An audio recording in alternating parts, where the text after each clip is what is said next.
In this section, we're going to be looking at the Gospel of Mark. Now, Mark was the very first Gospel that was written. It's the shortest one. It kind of just starts and just finishes without telling who Jesus is and where he came from, and without really telling you what happens as a result of his resurrection. But it tells the story of the Gospel, of the ministry of Jesus, and what the purpose of Jesus was to be.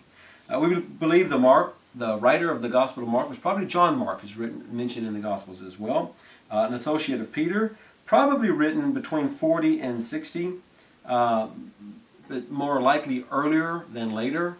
Very well possibly could have been written in the early 50s, mid-50s, perhaps as late as the 60s, but probably earlier.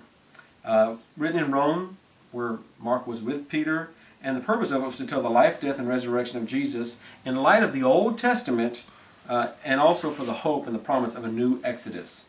The key themes in the book of Mark include immediately the idea that Jesus was on the go and things are going to happen immediately. And so you see this idea of immediacy that's taking place.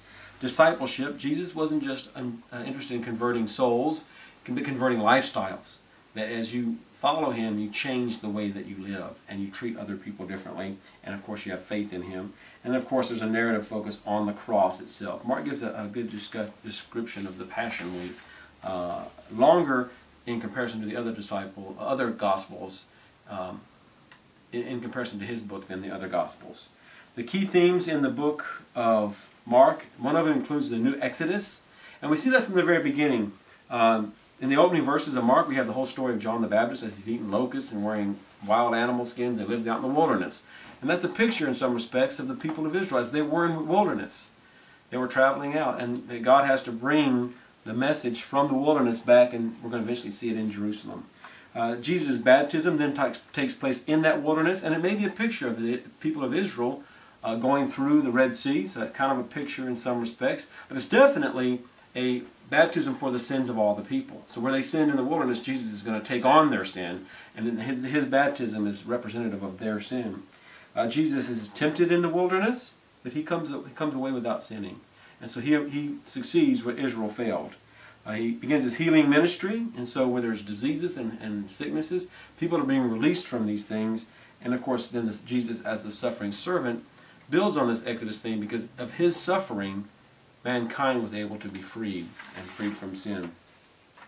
The Gospel of Mark is broken down into, it's one of the smaller, it's the shortest of all the Gospels. After the introduction, there's a quick, right into the baptism and temptation of Jesus in chapter 1. So you don't have the birth narrative in Mark like you find in Matthew and Luke. You don't have an esoteric birth narrative like you might find in John. You just launch right into the temptation of Jesus and his ministries. And it could be that as Mark is listening to Peter and writing these things down, he's only recording the stories that he has, and he maybe not have the narrative of the nativity stories. Or it could be he had them and didn't think they were important, and he just recorded it without it. But whatever the case may be, he starts right at the baptism and temptation of Jesus. He talks about John the Baptist preaching in the wilderness, Jesus' own baptism, and then Jesus' temptation, and then the beginnings of his ministries. He focuses the first half of his book, chapters 1 through 8, in the Galilean ministry, where Jesus lived, near Capernaum. And there's a period where Jesus comes to Galilee. He stays there. It's where he's from. Nazareth is in the north. And it talks about Jesus as many crowds came to follow him. At times he had thousands of people listening to him. Of course, they would eventually leave him, but he was a very popular preacher at first. But he eventually leaves his own immediate area to go to Jerusalem. And then you have a couple of chapters there, 8, 9, and 10, where he's talking about him going to Jerusalem, and this idea of going to Jerusalem becomes very important. The climax of the Gospel is when the Apostle Peter recognizes Jesus as the Messiah in Mark chapter 8, verse 27. And at that point is when Jesus' Galilean ministry seems to end and his focus on Jerusalem. It's as if the moment he's recognized as the Messiah and his real purpose comes into clarity is when he's now starting the process of being persecuted, suffering, and dying. And so he starts heading toward Jerusalem. But it's interesting also that at that point, Jesus tells his disciples to keep this a secret. In fact, throughout Mark, there are several instances where people are healed or something happens and Jesus basically tells the people, keep quiet. It's a little bit scandalous. Why would Jesus do that? Well, part of that is because he had a plan that he didn't want people to worship him for his magic tricks or because of their own expectations, but because of who he was properly. And that would not be clearly understood until the cross and until the empty grave. Jesus eventually worked in Jerusalem for chapters 11 through 16, a very lengthy portion that talk about the passion of Christ in comparison to the rest of the book and in comparison to the other Gospels in this particular period.